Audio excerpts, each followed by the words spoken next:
It was another long and bitter winter in New England. Wait, that's where we go, son. And with no surfing, we had no choice but to have some fun in the snow. Almost as good as riding a wave, but not quite the same.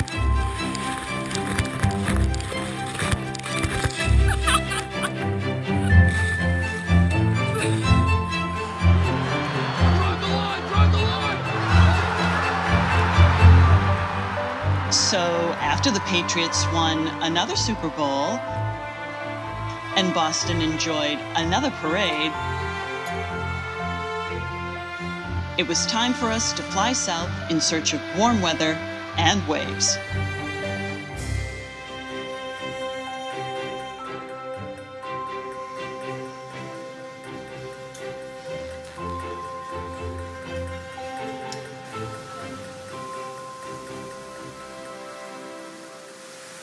A mere 25 miles north of Puerto Vallarta, the village of Sayulita is known for its beautiful beaches, surfing culture, and great Mexican food, including authentic fish taco joints with colorful names.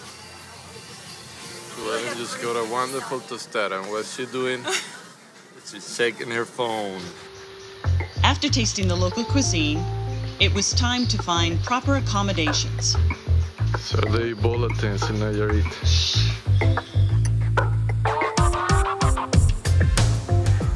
Eco-friendly, with great views, and most importantly, a full bar right in front of the beach.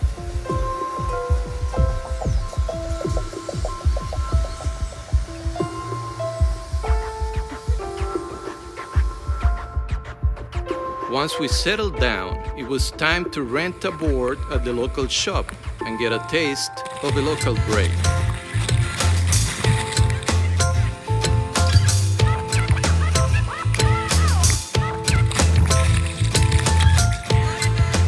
There is a lot more to Sayulita than surfing.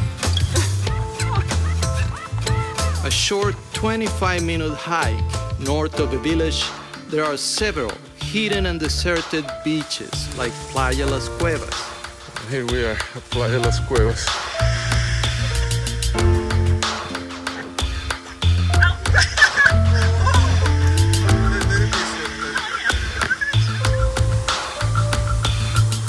Las Cuevas is a protected cove blessed with clear blue waters.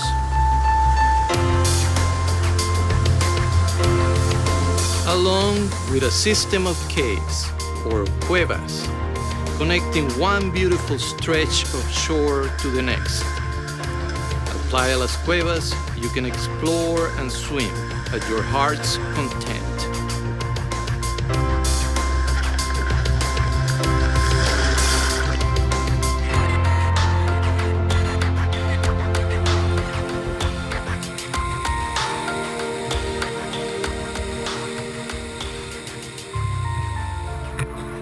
Back in town, we found a calm ocean. It was perfect for a paddleboard expedition along Sayulita's colorful coastline.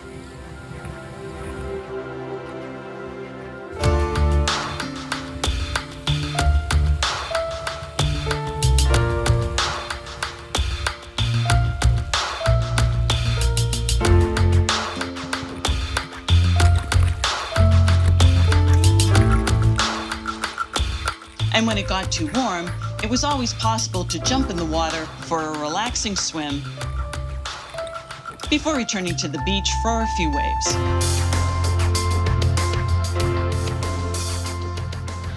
This great drink, huge, delicious. So what's Suelen doing? At night, the village comes alive with bars, restaurants, and traditional street art.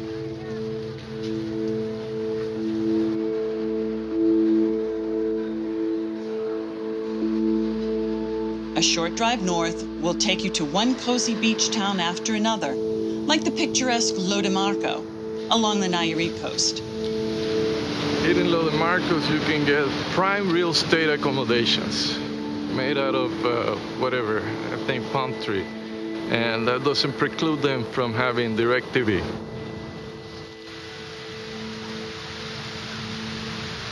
Two margaritas, rain falling down.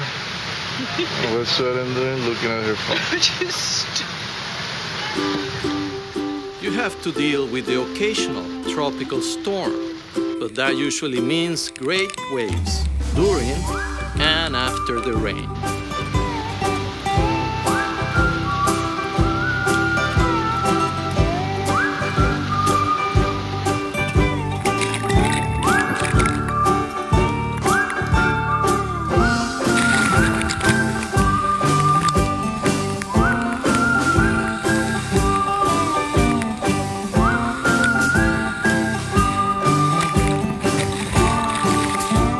Our next stop was the fishing village of Punta de Mita, a short drive south from Sayulita. This is a sleepy town with an eclectic mixture of buildings and people. This is where you live if you're a Mexican fisherman, you know, a little hut with some chickens. This is where you live if you're an American hedge fund manager or a member of a cartel. In Punta de Mita, you can find handcrafted souvenirs, even for a Masshole. You can also catch a boat ride to the spectacular Marieta Islands, a group of small, uninhabited islands with abundant marine life and wonderful snorkeling.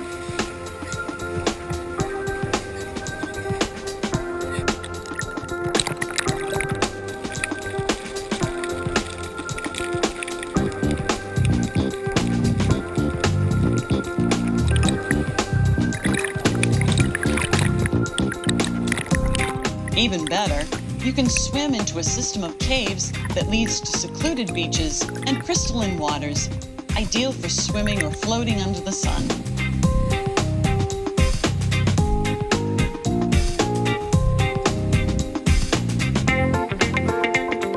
And with the help of a local guide, it's easy to explore hidden passages between the diverse coves.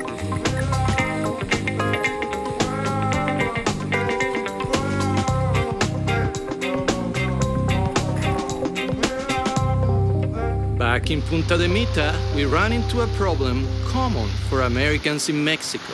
This is Suelen's first excursion out of her room after suffering 2 days with the revenge of Montezuma. She finally decided to come out and see Mexico again. So while Surf Honey recovered at the hotel, I hired a local fisherman to take me to one of the best surf breaks in the area, El Faro. Facing a fancy golf course and rarely crowded, El Faro features a long and wonderful ride that provides one fun wave after another.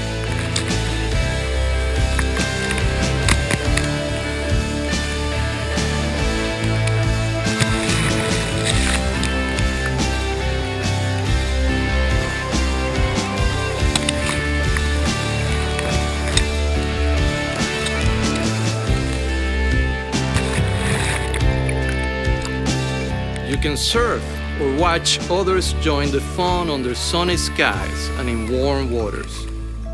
But there is no shore or place to rest, only one wonderful wave after the next.